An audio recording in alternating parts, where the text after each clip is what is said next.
Namo tassa bhagavato arahato samma sambuddhassa. Namo tassa bhagavato arahato samma sambuddhassa. Namo tassa bhagavato arahato samma sambuddhassa.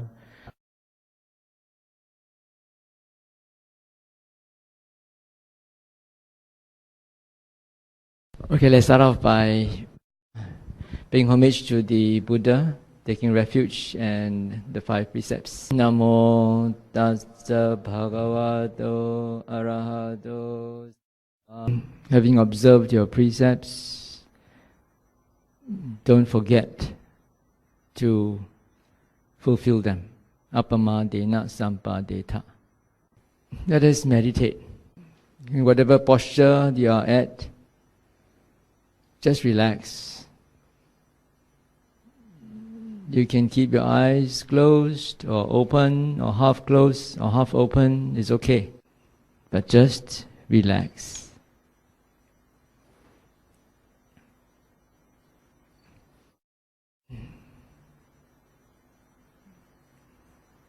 Body relaxed, mind relaxed. Come back to the present. Come back to your senses.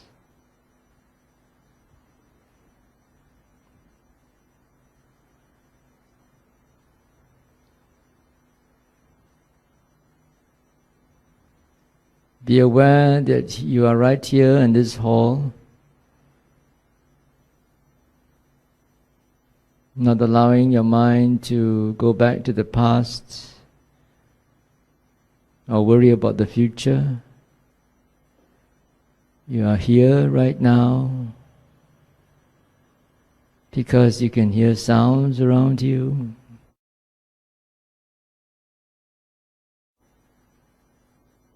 You can feel your body seated.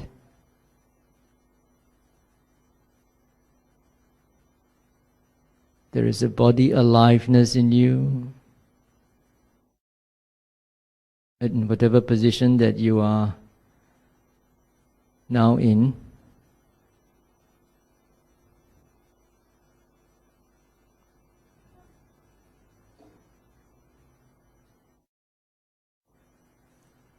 if your eyes are open, you could just be aware that you are seeing without focusing on anything in particular.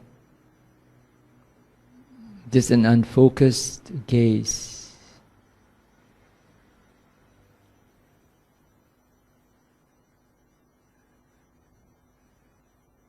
The wonder of being present. Not living up in your head,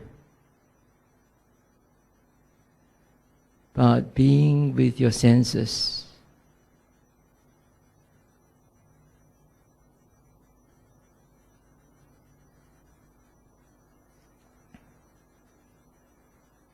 With relaxed awareness,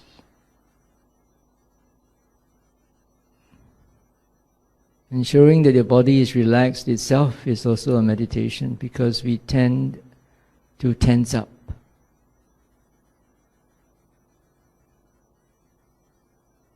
So by default, every now and then return to check if your body is relaxed. Eyes, nose, cheeks, jaws, neck muscles, particularly your shoulders, your arms, your hands. Relax your chest muscles, your stomach muscles. But try to keep your back straight, lower back firm, shoulders relaxed. Lower parts of the body, your legs, your thighs also relaxed. If you find that they are tense and you can't relax them, it's okay. Let it be. Just move on to another sensation. You don't have to force yourself to focus on any particular object.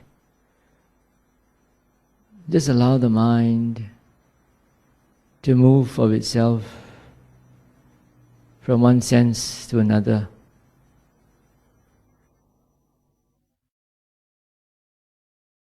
As long as you don't get caught up in thoughts about the past or the future,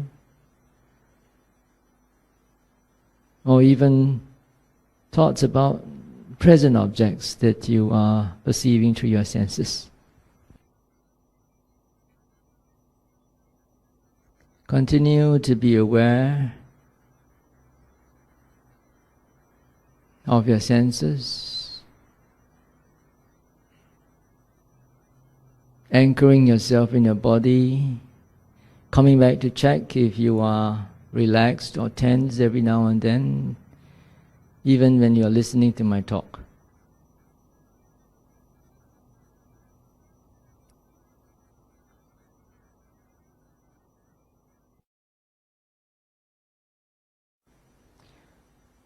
I first thought of the idea of this theme or slogan, "Now everyone can meditate." This is about a year ago.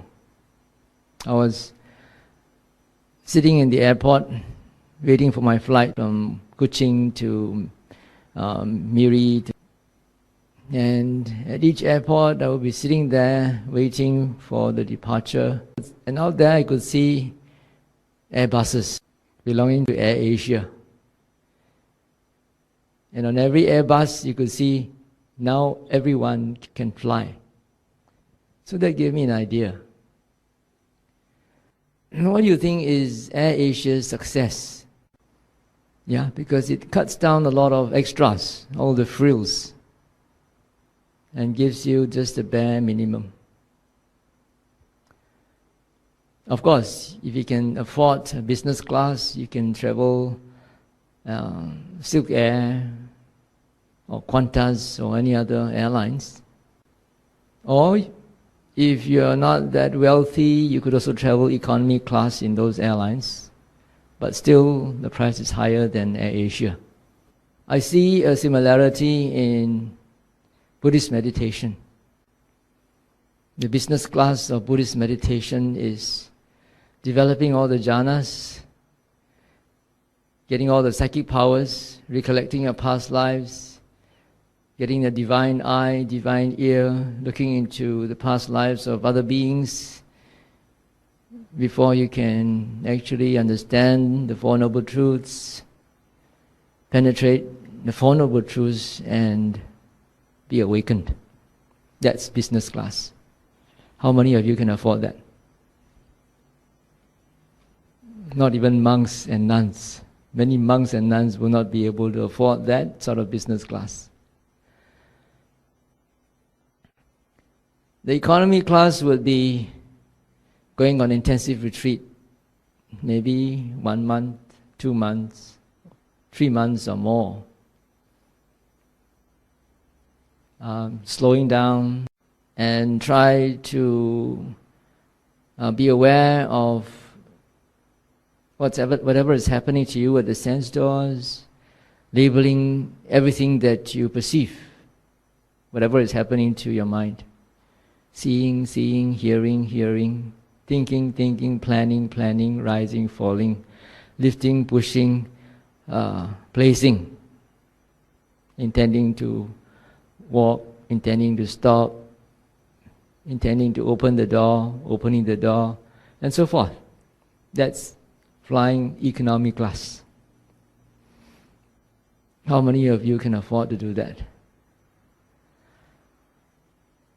And even if you can do that once a year, maybe you can get off for 1 month or 2 months or 3 months. After you finish your intensive retreat and you come back to the world, you have a very good excuse.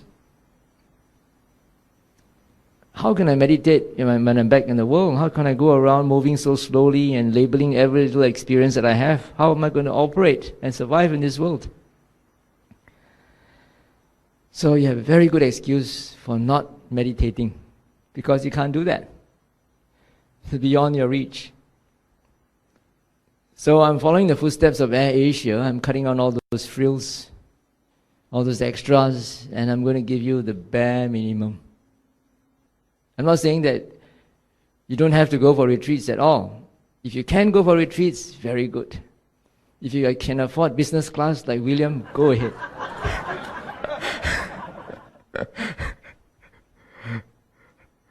But you can also meditate in your daily life. It's not that difficult. You just did it just now.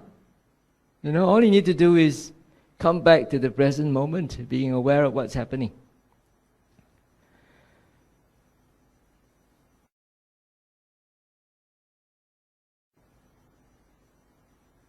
Now let's look at the word meditation. Meditation is an English translation for two Pali words. One word is called jhana, and the other word is called bhavana. Many people have this idea that when you talk about meditation, you're referring to just sitting straight, cross-legged, if possible, full lotus position, back straight, eyes closed, and focusing on a single object. And you're supposed to get peace and tranquility. You're supposed to see lights and visions and maybe, different deities. That's a common perception. Or people feel that when you meditate, then you can get psychic powers. You can read people's minds. You can know the 4-digit number that's going to come up. Different people meditate for different reasons. Perhaps you could say that in our Pali texts, the earliest reference to meditation in that sense is the word jhana. And that was, according to our texts, that was what the Buddha did in order to get awakened. That's a very high level of meditation. But in other parts of the sutta, the Buddha also referred to 3 types of merits, 3 bases of meritorious actions. The first one is dana, generosity, giving. The second one is sila, morality, keeping your precepts. And the third one is called bhavana, which is development, cultivation. Bhavana is a noun that comes from the verb bhaveti. Bhaveti means to cause to happen, to activate. Or you could say to develop. Jhana is a noun. It derived from the verb jayati, which means to think, to apply your mind. Okay, you apply your mind to a particular subject for a long time, and that is supposed to give you some sort of mental steadiness, undistractedness, and people say concentration. Bhavana means bhaveti, to cause to happen, to activate. What do you cause to happen? What do you activate? What is the whole purpose of bhavana? Developing what? Not a housing developer, but you're trying to develop wholesome mental states. Then you need to ask yourself, what are wholesome mental states?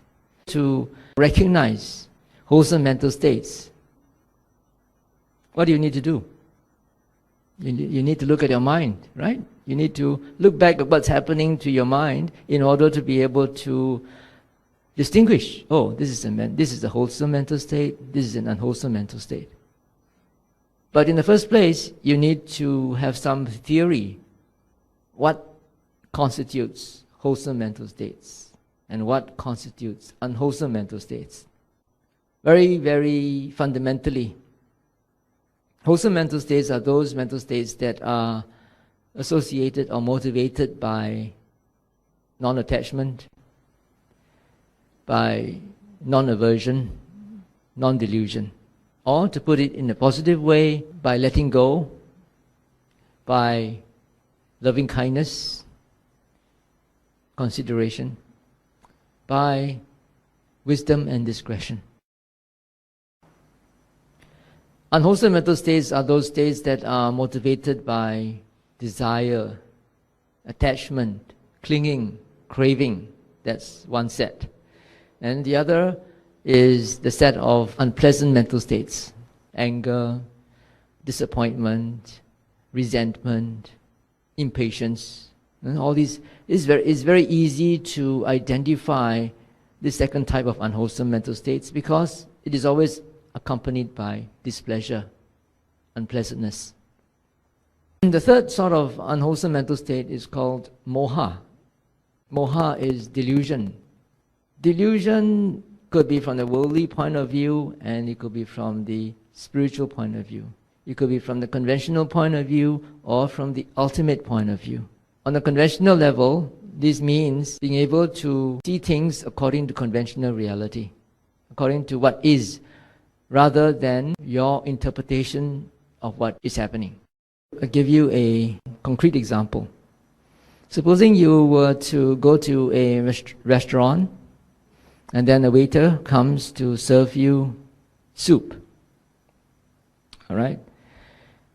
And then the soup happened to be cold. So it's a fact that the soup is cold. That's the reality. But you are very angry that you are served cold soup, because you expect soups to be served hot and steaming. And so you call up the waiter or you go up to the manager and you complain and say, "How dare you serve me cold soup?" Okay, that is an interpretation. Well, the fact is that cold soup was served to you, and what you can say actually is to tell nicely to the waiter, "The soup is cold. Could you give me another bowl of hot soup?" You could say it very nicely, right? That is presenting facts, without getting your emotions involved. There could be many reasons why the soup is cold. Maybe the waiter didn't know about it. It's just that she was told to serve this. It's not her fault. It could be the fault of the cook. Or something else could have happened along the line. Okay, that's from the conventional point of view. From the ultimate point of view, delusion means not understanding the true nature of reality. The ultimate true nature of reality. The ultimate true nature of reality, according to the Buddha and according to modern quantum physicists, is that nothing is permanent.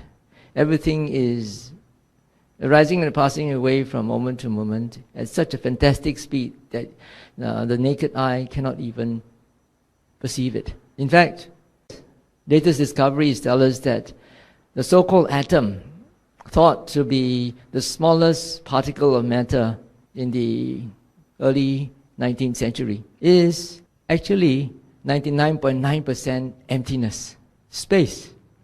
But you look at all of us, if we look at each other, we seem to be as solid and as real as can be. Right? Not? That's according to what we can perceive through our senses. But in the ultimate sense, there is no one there, nothing there. It's just all these atoms and molecules, all these subatomic particles, which are actually packets of energy that are fluctuating so fast that it gives you the illusion of something permanent and solid and tangible. But it's not easy to perceive that through our senses. In fact, the Buddha said in a particular sutta in the Anguttara Nikaya, he says, it's understandable if a person were to consider his or her body permanent or very slow in changing. Not because you seem to be the same person yesterday and today. You don't seem to have grown very much. If you look at the mirror, you seem to be the same, right? Not? Although scientists will tell you that millions of your cells are dying and new ones are being produced every moment. But you don't see that. So the Buddha says it's understandable if a person were to think that his or her body is unchanging. But who can deny that our minds are changing all the time? In the little exercise that we had before I started my talk, can you count how many times your mind wandered off into the past and into the future while you were trying to stay in the present? I think with all the fingers and toes, you wouldn't be able to count the number of times your mind wandered off to the past and to the future. Now, it's not impossible for yogis to be able to perceive this impermanent nature of matter. In 1984, after a 3-month intensive mindfulness retreat, some scientists of Harvard University conducted a test. They conducted actually a series of tests on certain subjects before and after the retreat. One of the tests that they conducted is called a T-scope test. Now, a T-scope is a special instrument. It's like a radar screen in which you can adjust the rate of sparking. So you can actually spark it every second, or every half second, every millisecond, and so forth. So each of us has our own threshold level. When we look at two sparks sparking at a certain rate, there comes a time when we cannot differentiate the two sparks. Two sparks appear to be just one. That's very much like the fluorescent lamp that is lit. We think that the light is on all the time, but the fluorescent lamp actually works on alternating current, and is actually fluctuating about 60 times per second.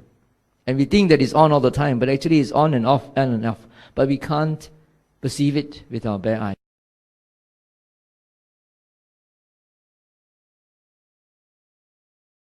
They will take the reading of each yogi before the retreat.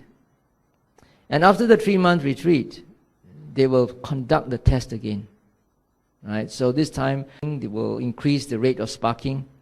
And they found out, to their surprise, that some of the more advanced yogis increased their threshold level by 600%. Which means to say, what they saw as one spark before the retreat, at the end of the 3-month intensive mindfulness retreat, they could now see the beginning, the middle, and the ending of the first spark, followed by a gap, and then the beginning, the middle, and the ending of the next spark. Right? Now, this is a fantastic breakthrough in science, because a lot of scientists at that time, in the early 80s, did not take meditation very seriously. And they say there's only something very subjective. How do you know that what you experience is real? Because there's no way that you can quantify it. So this way of measuring sensitivity of attention can be quantified. So now they cannot say that it's totally subjective. Now it's very objective. They can see all these things and they can be measured.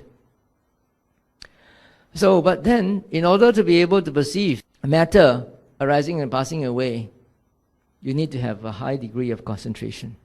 You have to fly at least economy class, if not business class. But, if you want to fly Air Asia, you can watch your mind. And your mind is arising and passing away. Your thoughts are coming and going every moment. And it's not that difficult to watch your thoughts come and go. Is it? It's not that difficult. Okay, coming back to the meaning of bhavana, cultivation, development. Again, to recap, we are trying to develop wholesome states of mind. So you must be able to distinguish what are wholesome states, what are unwholesome states, and then you abandon unwholesome states, and you arouse, activate, and maintain and develop wholesome states of mind.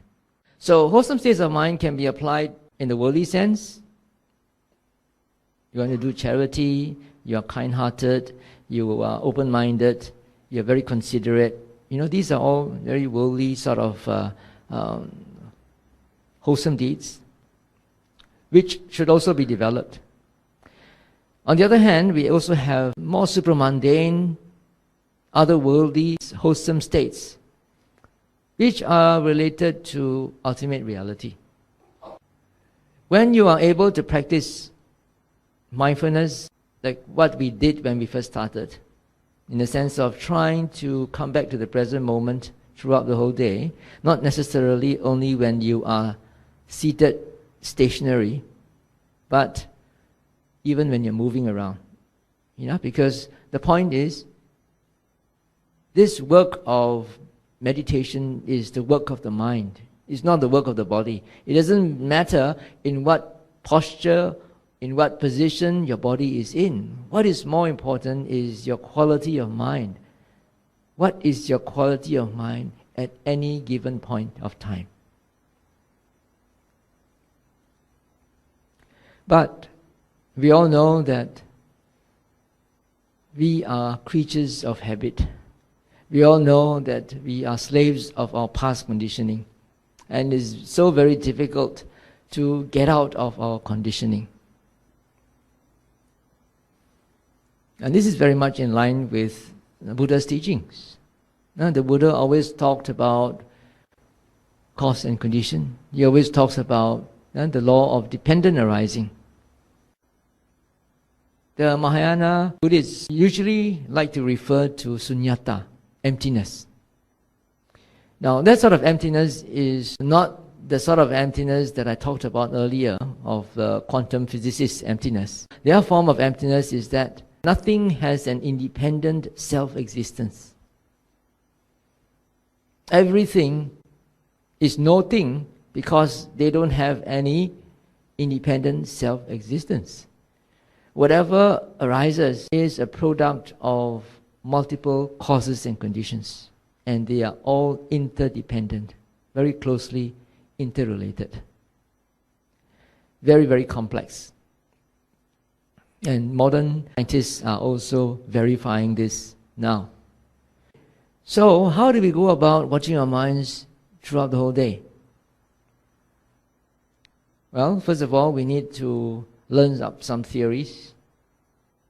We could say that we can accept them as a hypothesis, and we try to verify it in our daily lives. Okay, number one, we need to understand the nature of the five senses and the nature of the mind. The nature of the five senses is that each of the five senses can only be aware of or perceive a specific object. The eyes can only see colors. The eyes cannot hear sound, nor taste tastes, or smell, or feel bodily sensations. The ear can only hear sounds, but it cannot see or taste or smell. Right? Each of the senses have their specific objects. That's number one. They're very specific, object specific. The second principle we need to understand is that all these objects of the five senses must be in the present moment. You can only see, hear, smell, taste, and feel sensations and other objects which are right in front of you right now. What you saw this morning, if it's not right in front of you, you won't be able to see it with your eyes.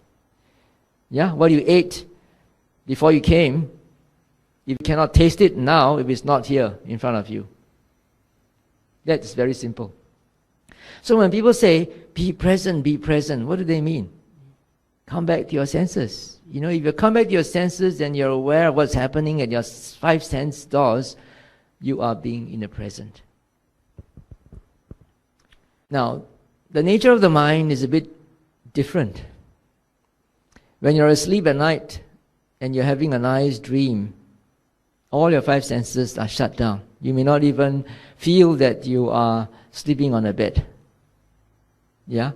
But in your dream, you may be flying in the air, you may be dancing in a disco, you may be quarreling with your spouse, you may be running away because, robbers and assailants are after you. Yeah?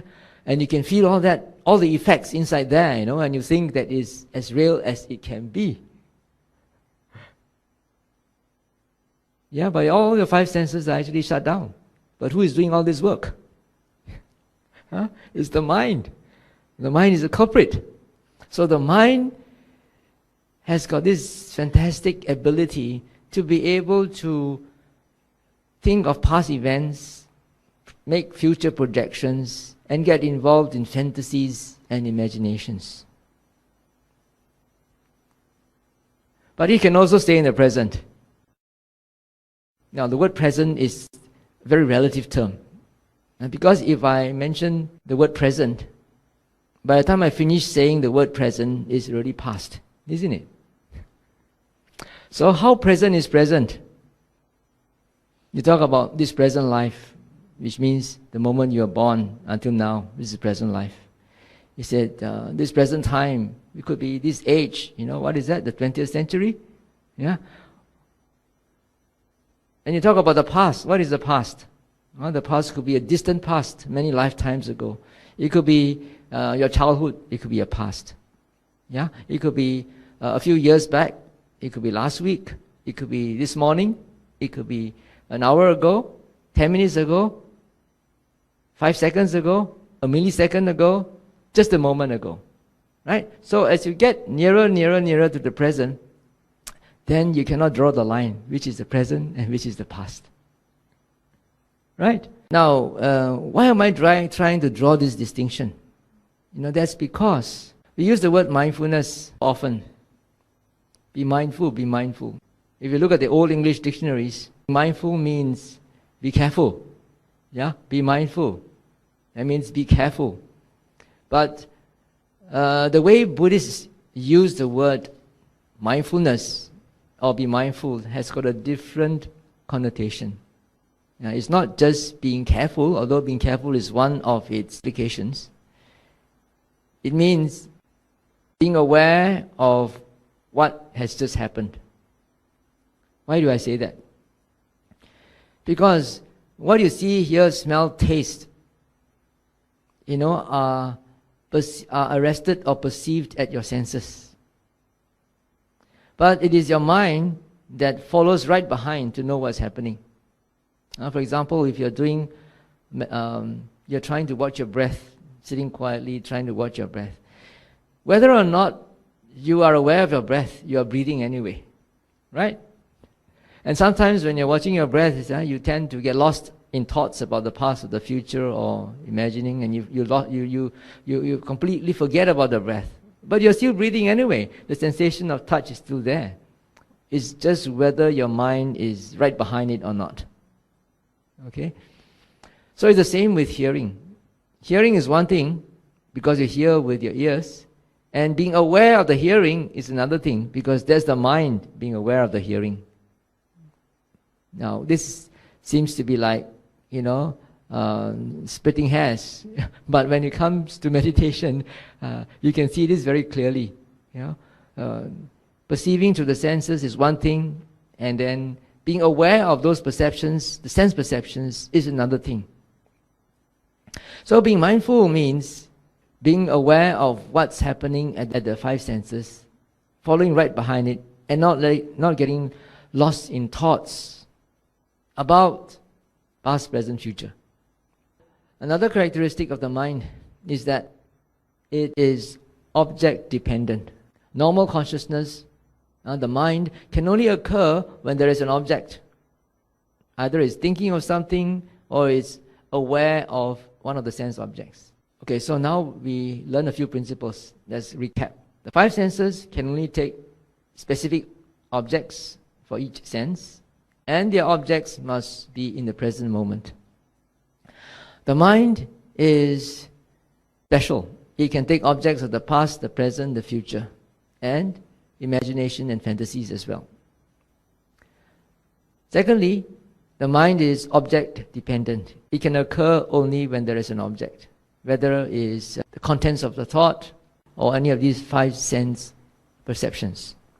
Earlier on, I said that it's very difficult to be able to see the impermanent nature of materiality because we need a high degree of concentration, right? And I said also that it's relatively easier to watch the mind because the mind works so fast. And you can see how the mind, your thoughts come and go very quickly. How can we step back and look at our thoughts coming and going without getting caught up in them? Because we have got this bad habit of drowning in our thoughts. So we just apply this very simple principle. Because the mind is object dependent. If you don't want it to drown in subject matter which you don't like, which is causing you misery, and which you are unable to solve for that moment, then you should change the subject. It's actually very simple.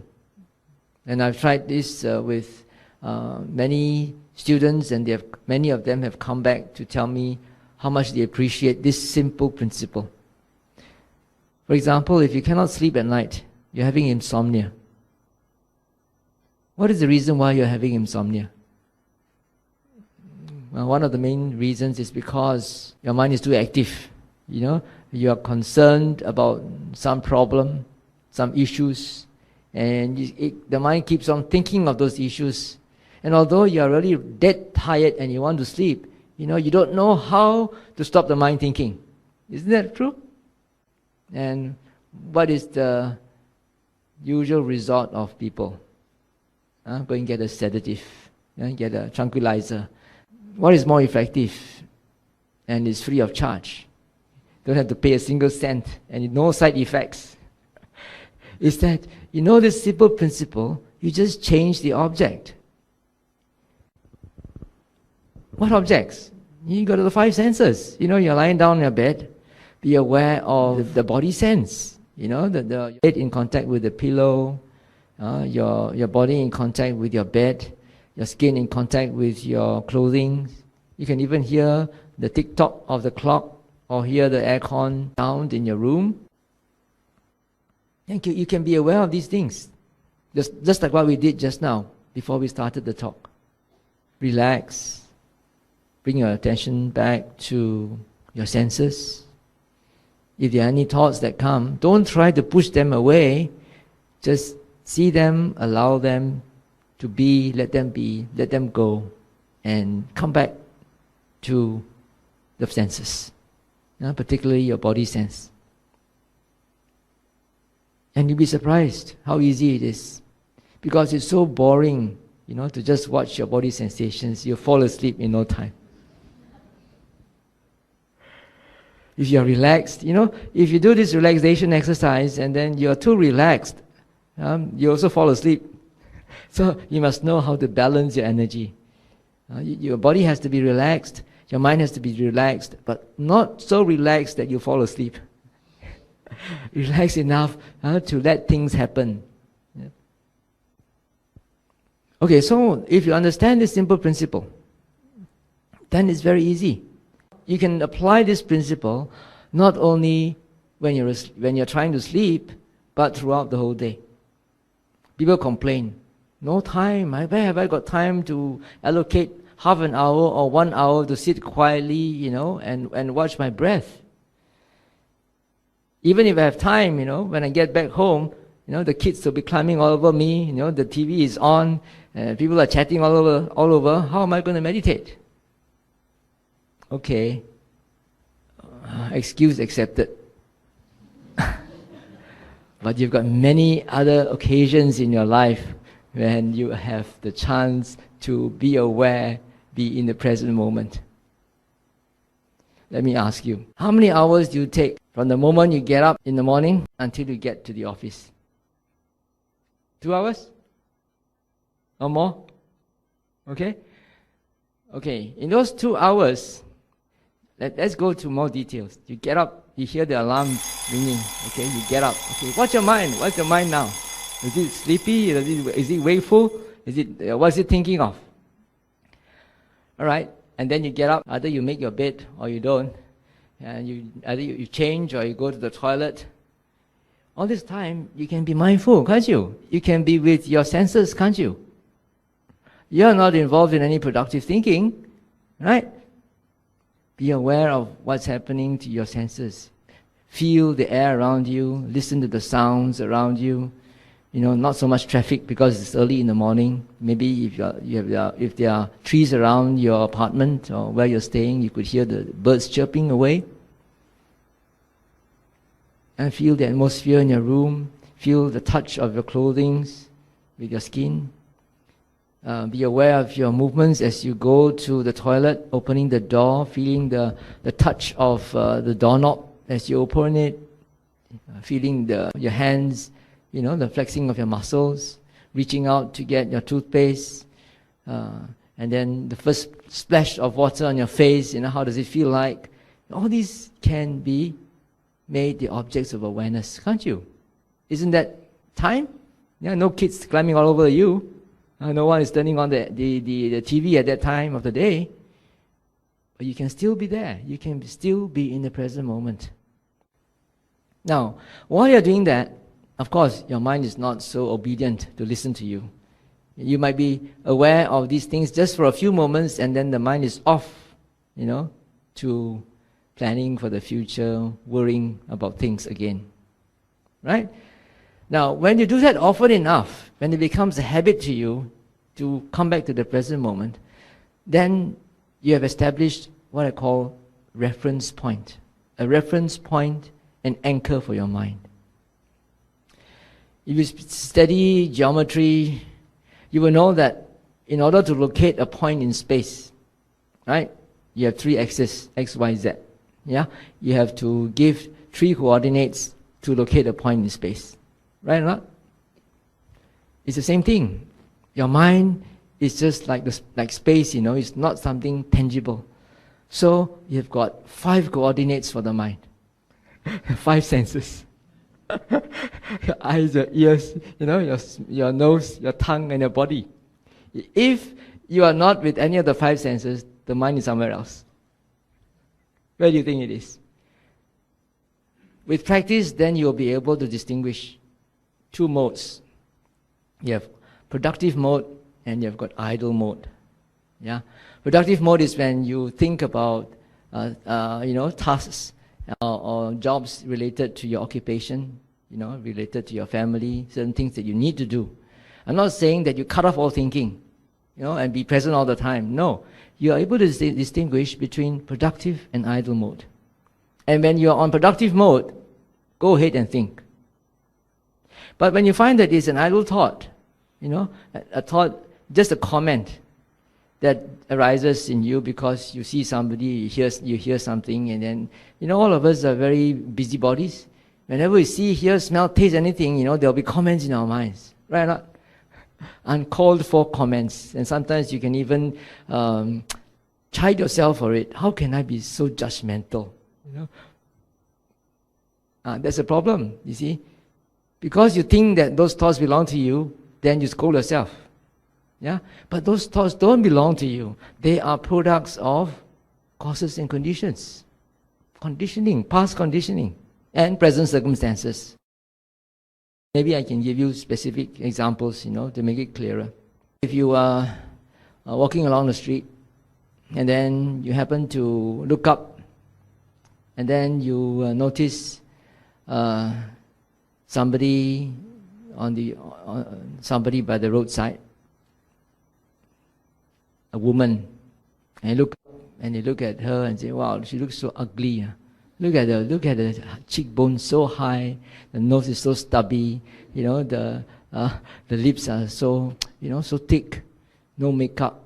And this, you don't know where she comes from. This is just a frivolous thought, isn't it? It does come, whenever we see, hear, smell, taste, comments like that will just pop up, right or not? And there are millions of them, and each of them is like a pot of gold. You can make use of such frivolous comments that arise in your mind to look at the 3 characteristics of existence. They are not me, they are not mine, anatta. They come and go, right? And it's suffering because you cannot control it. They just come, even if you don't want them. And then even this self-chiding, scolding yourself for being judgmental, that itself also is another frivolous thought, right? That also doesn't belong to you. It comes about because of ignorance, thinking that the previous thought belongs to you, and that you should not be such a person to have such thoughts. These are all, delusions that are going on in our minds. Okay, so now, with practice, you'll be able to distinguish between productive mode and idle mode. Idle mode are all these comments and commentaries that are going up in your head, which are of no use. Then make use of them immediately. It's an idle thought, a frivolous thought, then let it go. Come back to the present moment. Don't pursue them. If it's a productive thought, go ahead and think. It's something you have to do, go ahead and think. But many times, we have a lot of frivolous thoughts going on in our minds. And it's not only the time that you get up from bed and prepare to go to your office. When you're driving in the car, right, getting from your work, from your home to your workplace, or you're traveling in the LRT, is it? No, in the or in any bus. Okay, what's happening? The next time when you're sitting on the bus, look around and see people's faces. Are they in the present or are they lost in thought? You will see, the people are lost in thought, thinking about something. They look very worried, but they're just standing there, carrying their worries with them. Now, who is making you worried? Yeah, your mind. Right or not? Although we have got so much technological progress in this world, your health services are so good, and your standard of living is so high, but more and more people are suffering from stress and depression, and various sorts of psychological disorders. And where do all these come from? It comes from the mind, So it's high time that we better start to understand how our mind works. And the only way that you can understand how the mind works is to look inwards, to look at your own mind. Maybe I shouldn't say now everyone can meditate. Maybe I should say now everyone must meditate.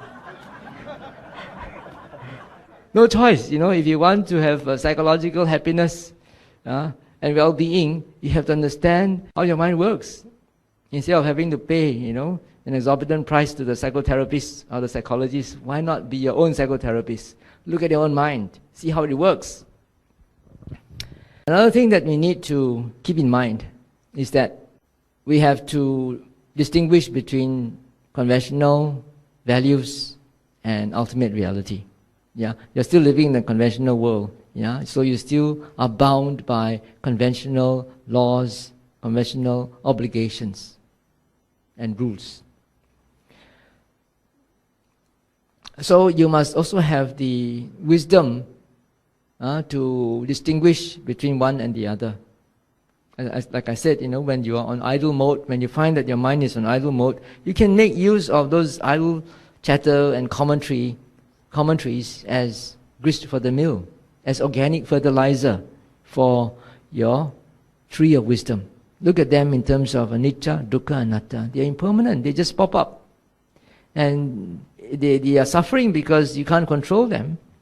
And thirdly, there's no one there who is in control. There's no permanent, unchanging, it doesn't belong to me because it comes out of causes and conditions.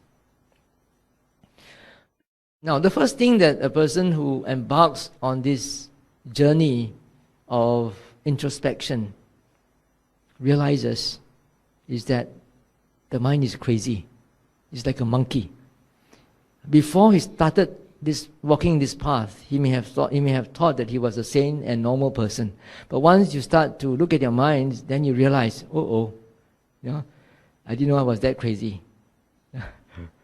I wasn't crazy before I started meditation.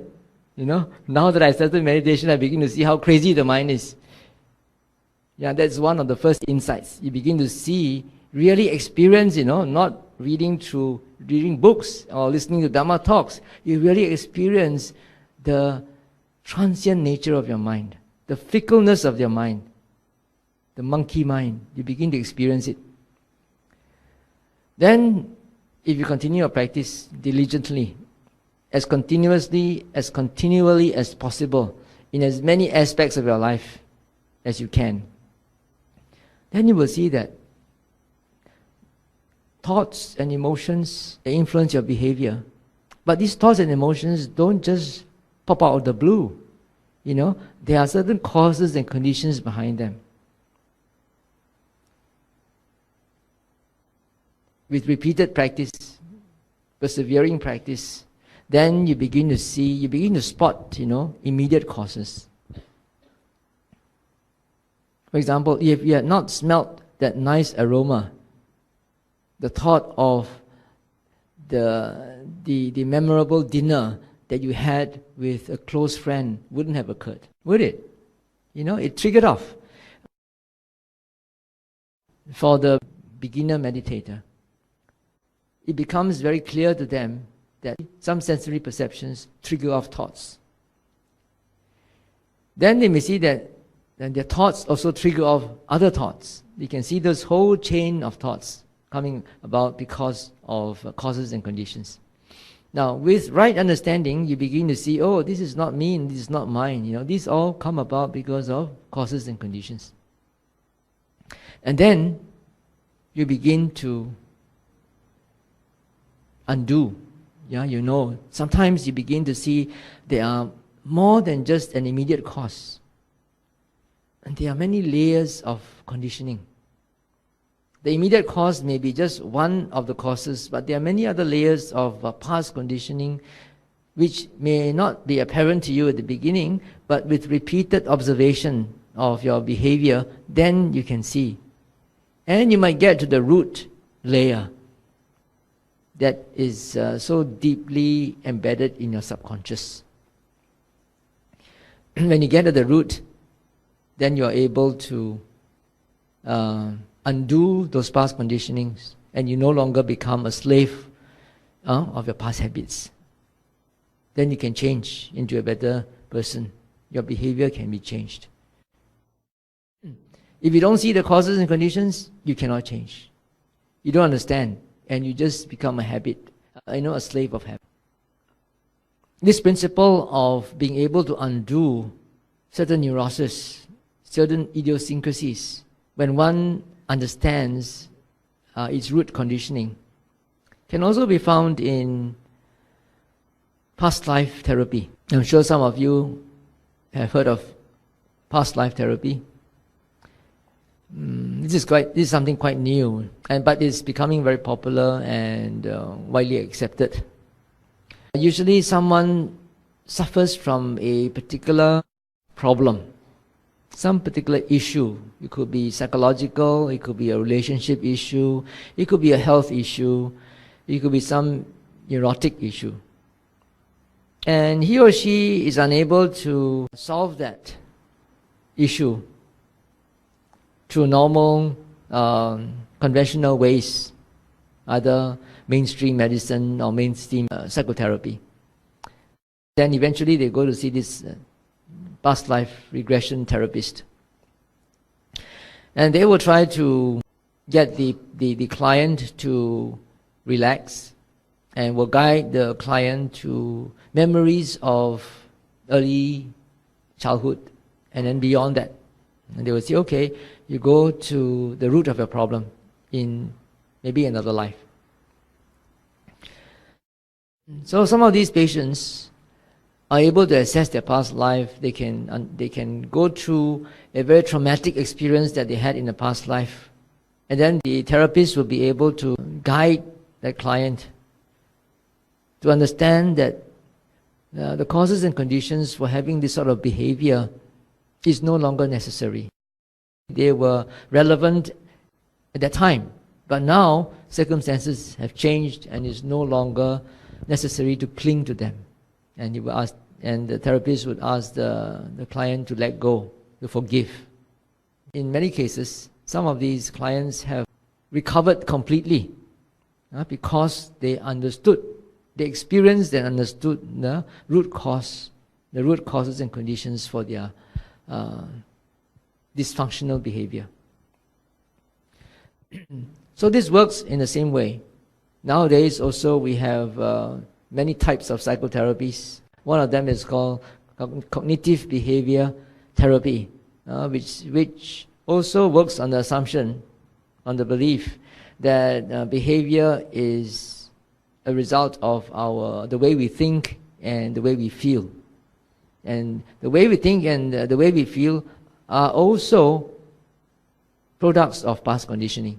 So they try to change the way we think and the way we feel in order to make adjustments to dysfunctional behavior, to make the behavior more normal and more functional.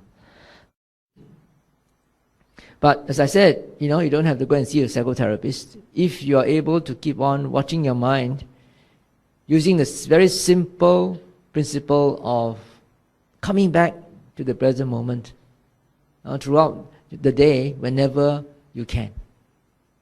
Whatever you're doing, wherever you are, whenever you can remember and whenever it's possible, come back to the present moment. Be aware of what you're doing. And then that itself will anchor your mind, and you can keep track of what's happening to your mind, how your mind is feeling, where it's going, what sort of thoughts is going on. So that's meditation, that's the way of understanding the true nature of your mind, being able to distinguish what are wholesome thoughts and what are unwholesome thoughts, and to develop wholesome thoughts and to abandon unwholesome thoughts. Is that so difficult?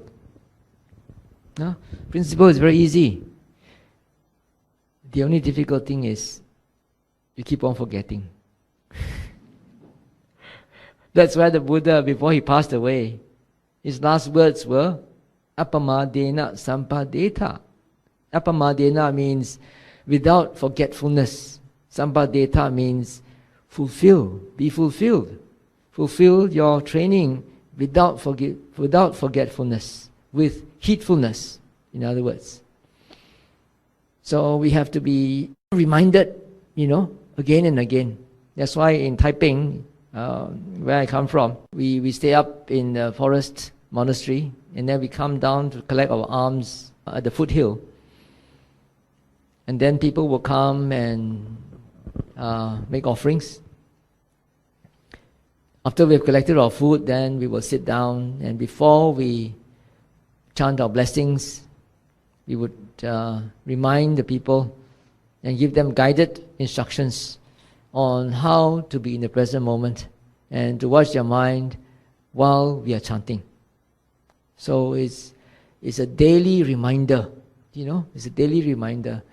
And many people have really expressed, their gratitude and appreciation of what we are doing. We are saying the same things, but different ways. Just like the Buddha said the same things for 45 years from different angles.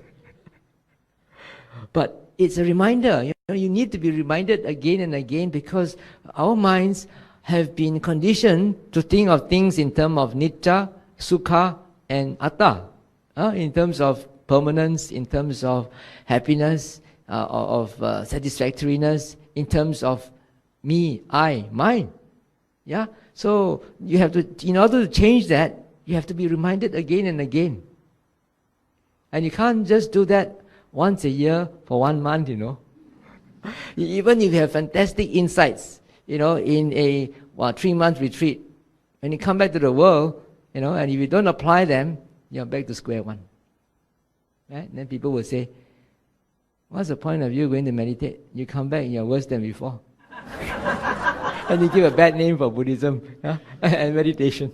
Another misconception among people is that they think, like I said earlier, meditation will give you tranquility, will give you bright lights, and that's how you measure progress. Yeah, and when they go to a meditation retreat, they come back and say, my meditation this time no good lah, no lights, I don't see anything. People are all saying they are peaceful and calm. My mind is like a monkey, it's just still jumping around. But that's not how you measure progress. The way you measure progress is to see whether wholesome states have increased and unwholesome states have decreased. What are wholesome states? Have you become more patient, more understanding, more considerate? Yeah? Are you able to have less desires? Easier to let go of your attachments? Cling less? Because the more you expect, the more you desire, the more you wish for, the more suffering you are inviting. Yeah? If you don't get what you wish for, what's going to happen? Disappointment.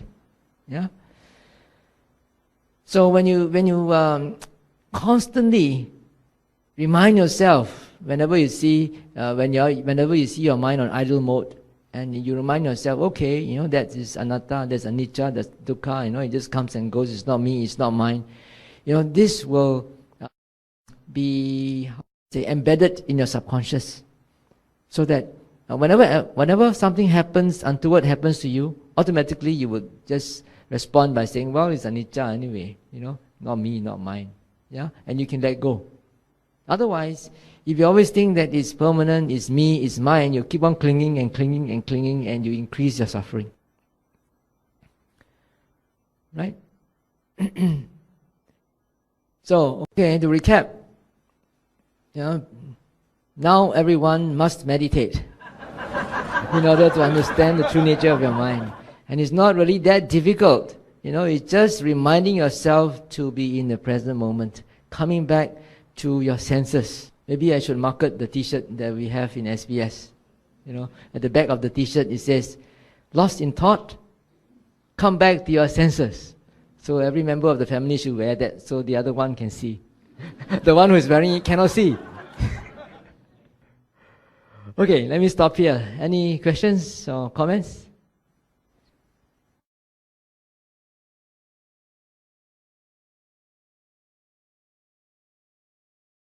When you're meditating, right, then you would tell your mind that, okay, you need to be in your present moment. So what is the thing that's actually talking to the mind? My friend asked me this question before, and then I was wondering to myself, who is it that is telling you to be mindful? Yeah. Now, earlier on I said that if you try to cultivate this habit of coming back to your senses as often as possible, you'll realize that the mind just runs off.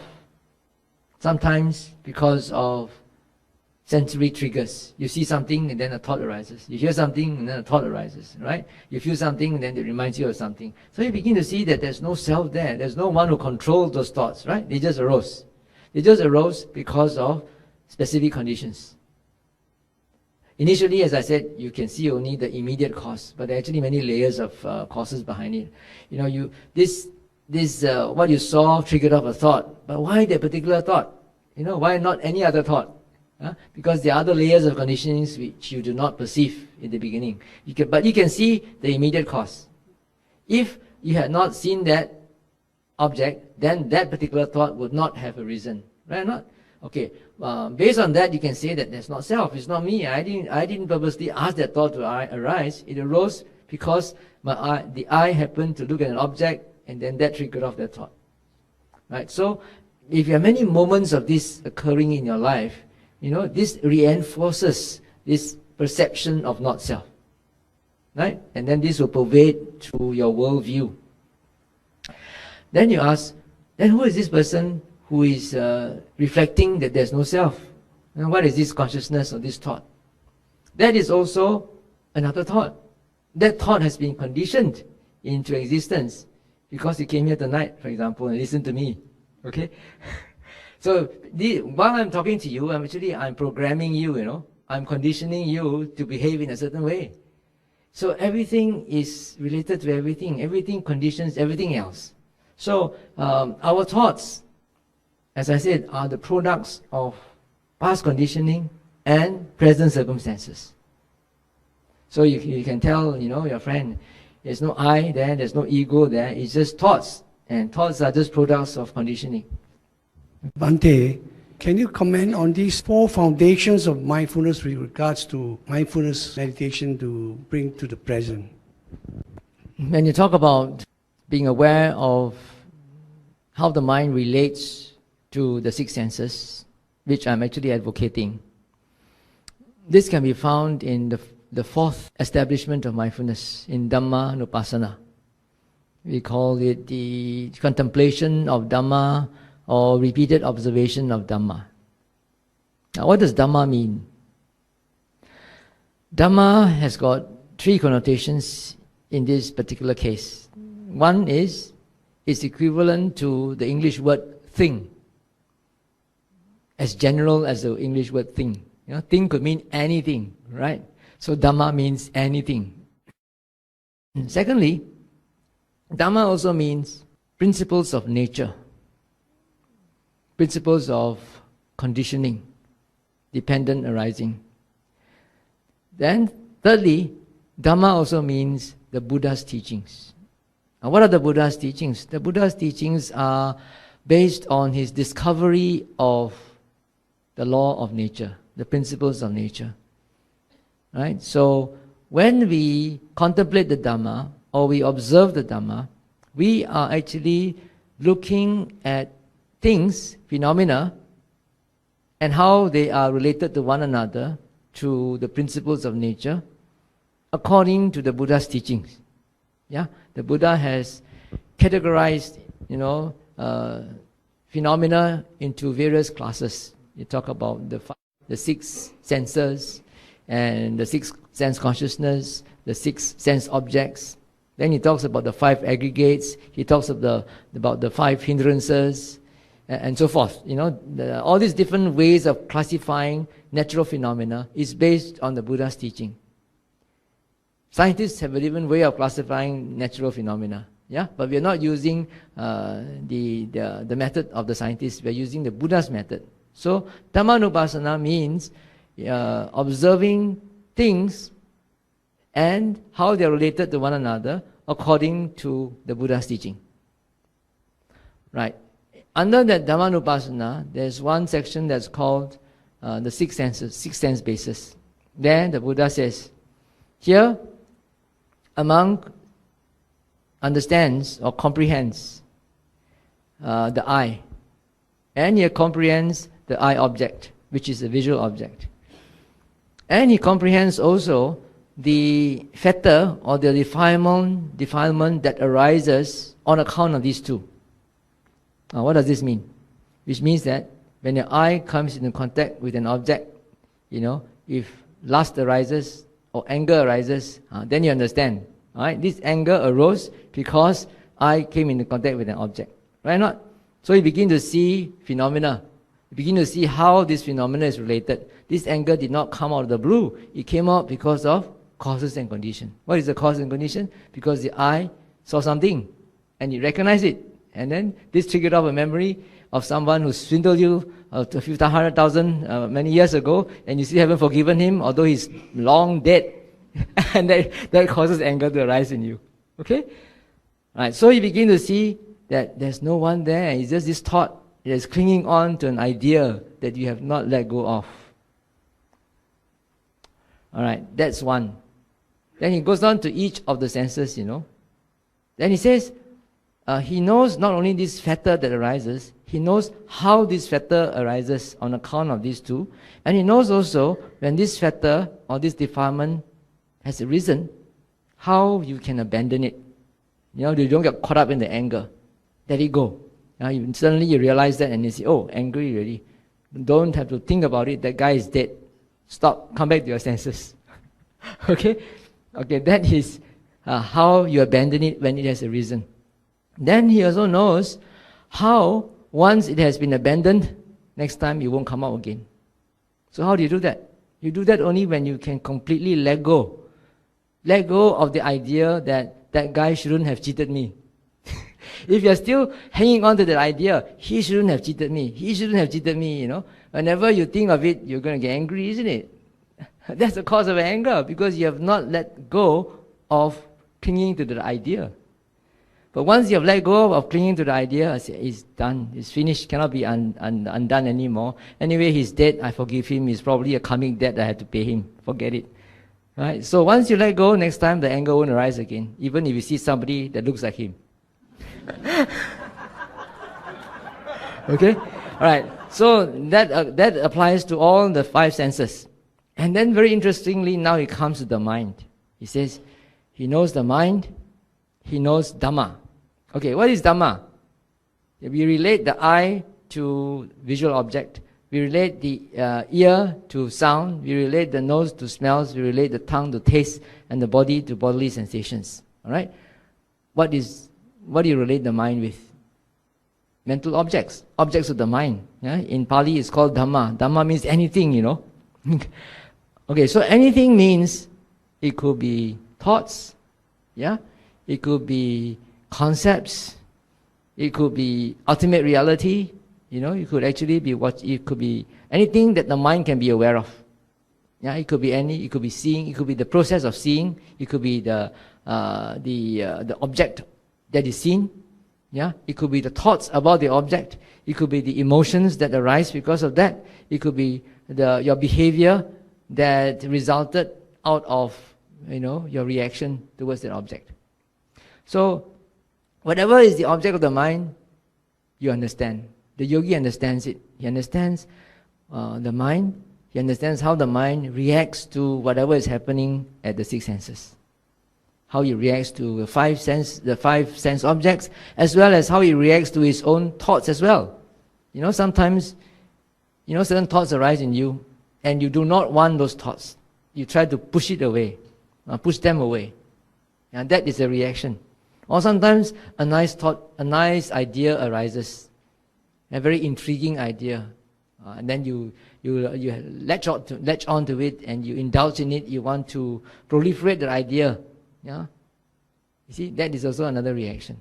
So in that Dhammanupassana, the Buddha says you understand the mind, you understand the Dhamma, the object of the mind, and you understand the defilement that arises on account of the two. When your mind thinks of an object, yeah, what is the defilement that arises? You like it, you dislike it, you're trying to push it away, you want to indulge in it, you want to proliferate, you want to think more about it. You see, you understand how the mind reacts. Then you understand, now when these reactions arise in you, how you can handle them, how you can abandon them. Yeah, as I said, the easiest way is to aware that it has happened and then come back to the present moment. Be aware of the senses. Then you cut it off, and it is truncated. Unless it's a very strong thought, you know, it may go back again. But every time you bring it back to the present moment. And like the example I gave just now, you know, if you see the root cause of it, why you're feeling angry, and you know that it's because of clinging to a particular expectation, then you let go of that clinging to the expectation. That will be, you know, the cause and condition for the non-arising of that emotion in the future.